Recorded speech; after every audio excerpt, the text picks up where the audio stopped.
Curious? What do you do when a camera you haven't touched in years suddenly comes back better than ever? That's the exact question RX10 owners are facing right now, because Sony has just brought back the Cybershot RX10 series with the RX10 V, and it's built on top of a formula that never really needed fixing. The Sony Cybershot RX10 IV became a favorite for wildlife shooters, aviation photographers, and travelers who wanted one camera that could do everything from a wide landscape to a distant bird 600 millimeters away. Now, the RX10 V is here, and on the surface it looks almost identical. Same lens, same sensor, so is this actually worth your money, or is Sony just repackaging an old idea with a new name? Let's actually dig into what changed and what didn't.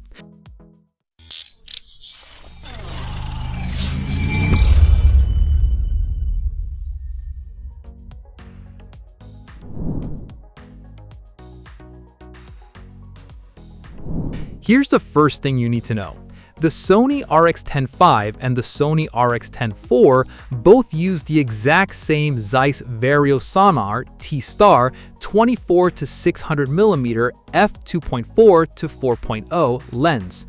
Impressive. That's a 25x optical zoom in a single lens, wide enough for landscapes, long enough for serious wildlife reach. Both cameras also share the same 20.1 megapixel 1-inch stack sensor, so if you're expecting a jump in raw image quality or resolution, you won't find one here. But that's actually good news, because it means the RX10 V isn't gambling on a new sensor that could underperform. Instead, Sony went after something far more important than pixels, and that's where this gets interesting. The real transformation happens inside the processor. The RX10 V gets Sony's newer Bionz XR chip along with a dedicated AI processing unit, essentially borrowing autofocus technology straight out of Sony's Alpha mirrorless lineup. The RX10 IV already had strong tracking with 315 phase detection points, but it relied mostly on contrast and motion. The RX10 V introduces AI-powered real-time recognition autofocus that can identify humans, birds, animals, insects, and vehicles by shape, not just movement. For anyone chasing birds in flight or animals darting through brush, that's a massive practical upgrade. Burst shooting also climbs from 24 frames per second on the RX10 IV to 30 frames per second on the RX10 V, and it does it with a fully blackout-free viewfinder.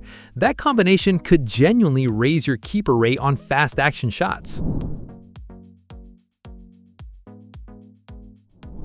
If you thought the autofocus upgrade was the highlight, wait until you see what happened to video. The RX10 IV capped out at 4K 30p in 8-bit, which felt fine back then, but limited by today's standards. The RX10 V jumps to 4K 60p using the full sensor width, 4K 120p with a crop for slow motion, and full 10-bit 422 internal recording. Throw in S-Cinetone and S-Log3 color profiles plus active mode stabilization, and this suddenly looks like a camera built for creators, not just photographers. Sony also upgraded the viewfinder from 2.36 million dots to 3.68 million dots, added an AF joystick and AF on button, and switched from the aging NP-FW50 battery to the larger NP-FZ100, pushing shot count from around 400 up to roughly 630. You do lose the built-in flash and top LCD screen in the process, and the RX10 V launches noticeably higher in price, so nothing here comes free.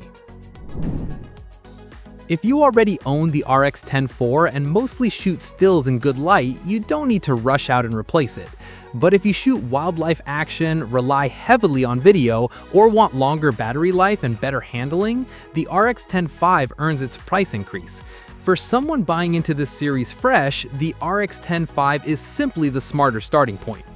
Which matters more to you, the proven lens you already know, or the AI brain that finally catches up to it?